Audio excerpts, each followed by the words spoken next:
দর্শক বন্ধুরা, আসসালামু আলাইকুম। আশা করি আপনারা সকলে ভালো আছেন। আপনাদের দোয়ায় ও ভালোবাসায় আমিও ভালো আছি। দেশের বাইরে ও দেশের ভিতর যারা আমার এই প্রতিবেদনটি দেখছেন তাদেরকে আমার বাংলার কৃষি পেজের পক্ষ থেকে এবং ইউটিউব চ্যানেলের পক্ষ থেকে আপনাদের জানাই আন্তরিক শুভেচ্ছা এবং অভিনন্দন। সুপ্রিয় দর্শক বন্ধুরা, আপনাদের মধ্যে আমি এমন একটা জিনিসের সন্ধান নিয়ে আজকে এসেছি। এটা হলো মৌচাক পদ্ধতি। আপনারা দেখুন, আগে কিন্তু আমরা দেখতাম, এখনো আছে কিছু কিছু জায়গায় গাছে ঝোল জঙ্গলে কিন্তু বাসার দেওয়ালে কিন্তু এই মৌমাছি চাষ করে। এটা হলো বাংলাদেশে এমন মানুষ।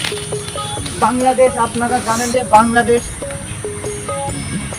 বাংলাদেশ একটি কৃষি প্রধান দেশ। তারই আলোকে কৃষকের নিয়েই বাংলাদেশ একটি সুন্দর স্মার্ট বাংলাদেশ বিনির্মাণে আমরা ডিজিটাল বাংলাদেশ গড়তে সক্ষম হয়েছি। এখন স্মার্ট বাংলাদেশের ধাক্কায় আমরা কিভাবে সেই স্মার্ট বাংলাদেশ গড়ব? আমরা গড়ব সেই বাংলাদেশের মানুষের বিভিন্ন কাজকাম সুন্দর দৃষ্টি। তারই আলোকে আজকে আমরা ডিজিটাল বাংলাদেশ থেকে স্মার্ট বাংলাদেশে যে এসপি এই 41 সালের মধ্যে হতে পারে, এর মূল কারণই হলো আপনারা দেখে আসছেন বাসা বাড়িতে গাছে জঙ্গলে মৌমাছি চাষ পদ্ধতি হতো। এখন কিন্তু ডিজিটাল পদ্ধতিতে আপনারা দেখুন, স্মার্ট পদ্ধতিতে এখানে মৌ চাষ শুরু হয়েছে।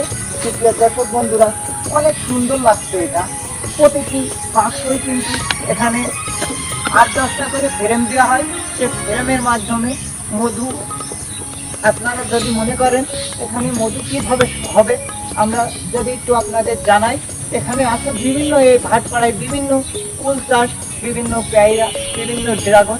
এখন যে ড্রাগনের ফুল এই সিজন, এই ড্রাগনের সিজন থেকেই এখানে ড্রাগনের যে ফুল, এই ফুলকে আহরণ করে মধু সৃষ্টি করে এই মৌমাছি। আপনারা দেখতে পাবেন যে এটা অনেক সুন্দর। সুপ্রিয় দর্শক বন্ধুরা, যদি আপনাদের একটু দেখা যায়, যদি একটু দেখায়, আপনারা দেখুন কত সুন্দর করে বাসা বাঁধবে। আর এর ভিতরে আপনাদের দেখাতে পাচ্ছি না আমি, কারণ ভুলবশত কারণে আপনাদের দেখাতে পাচ্ছি না। বাংলাদেশ একটি কৃষি প্রধান দেশ, নির্বাচিত দেশ। এখানে কৃষকের দ্বারাই হতে পারে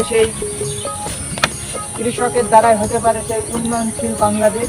তারই আলোকে আজকে আমরা একটি সেই মৌমাছি চাষ পদ্ধতি, এই চাষ পদ্ধতি আপনাদের একটু ঘুরে ঘুরে দেখাবো। আপনারা কিভাবে করবেন তাও একটু দেখাবো আপনাদের। সুপ্রিয় দর্শক বন্ধুরা, আপনাদের একটু যদি দেখাই, এই মধু কিন্তু অসাধারণ কায়দায়, আপনারা দেখুন কি কায়দায় এখানে বাসা বাঁধছে। আপনাদের যদি একটু দেখাই দর্শক বন্ধুরা, আরো একটু যদি ঘুরে ফিরে দেখাই, এই মৌমাছি সেরাম কামড়ায় না। রানা ভাইয়ের মুখ থেকে একটু সুন্দর। ভাই কেমন আছেন? প্রথম আপনার পরিচয় কি আমি জানতে চাই? মোহাম্মদ সোহেল রানা। রানা। আপনার দেশের বাড়ি কোথায়? দেশের বাড়ি হলো সাতক্ষীরা সামনাগর থানা। আপনারা এই মৌমাছি চাষ পদ্ধতি কিভাবে আসলে? তা আমাদের প্রথম একজনের কাছ থেকে নিয়েছি মৌমাছি নিয়ে আর কি।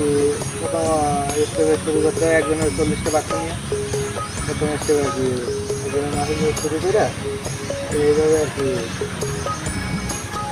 এইভাবে শুরু করছেন। তা আপনারা এই এখানে যে এসছেন, এখন কিসের ফুলের মাধ্যমে আপনারা মধু সংগ্রহ করছেন? এখন তো মধু হয় না, এখন এই ডাল সিজন মানে আনসিজন, মানে চিনি করে মাছি চলছে বাসায় রাখতে হবে। বাসায় রাখতে হবে। এখন হলো মাছি বৃদ্ধি হবে।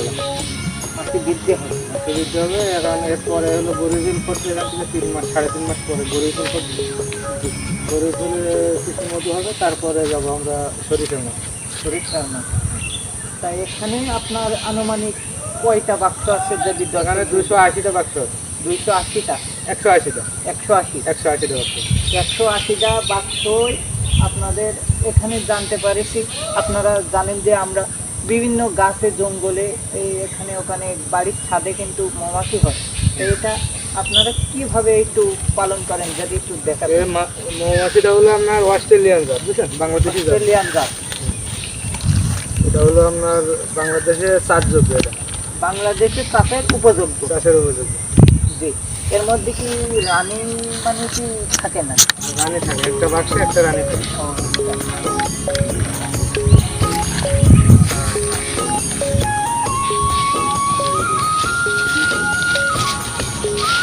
এটা বাক্সে আপনার 7 ফ্রেম 8 ফ্রেম এরকম 7-8 ফ্রেম। 60 থাকে। জি। আর এখন তো আমরা এই মধু আপনারা কত টাকার দরে বিক্রয় করেন যদি দর্শকদের মধু উদ্দেশ্যে এটা একটু বলতেন? আপনার এক এক ফুলের মধু এক এক রকম রেট। জি। যে সময় যে রেট চলে এই সময় এই রেটে এখন দেখছি এই ড্রাগন আছে ভাটপাড়ার এই মাঠে প্রচুর। ড্রাগন আছে, বড়ই এখন ফুল নাই। বড়ই ফুল নাই, কিন্তু এই ড্রাগনের মধু ড্রাগনে- যদি ভাঙেন তাহলে কত বিক্রয় করতে পারেন? ড্রাগন তার ওইভাবে অতটি উৎপাদন হয় না, জি। অল্প কিছু উৎপাদন হয়। ওতে দেখা যাচ্ছে ওদের খাওয়াটা চলে, ও, আর আমরা আবার এর থেকে খাবার দিই দিয়ে জি, এটা আর কি বাঁচাই রাখছে। বুঝলাম ভাইয়া। আর ওতে পুলেন পায়, আগে পরাগ বলে, মানে মৌমাছির একটা পরাগ আছে, ওইটা দিয়ে পাইলে আর কি ডিম দেয়, বংশ বিস্তার হয়। এই জন্য আমাদের এখানে আসে। জি, এখন মূলত মধুর জন্য এখানে আসে না। বুঝলাম ভাইয়া।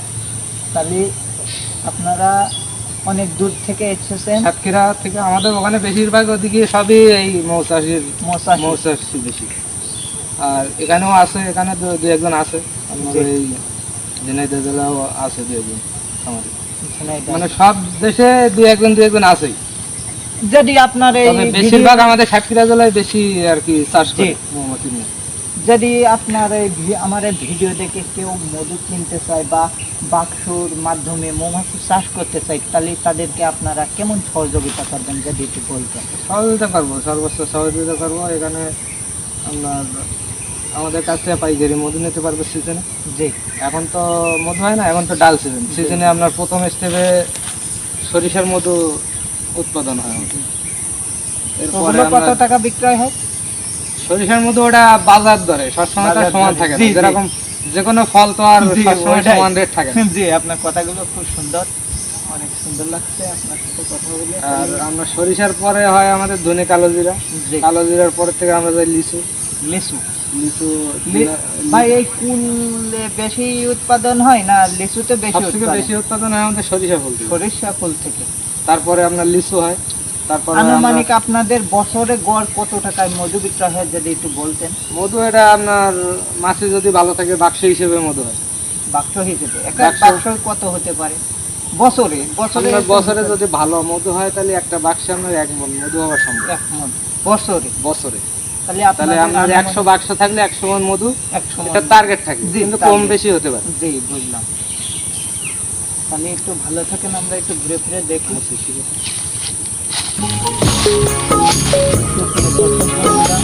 জানা ভাই থেকে তার মূল্যবান কথা শুনলাম, যদি একটু আপনাদের ঘুরে ফিরে দেখাই।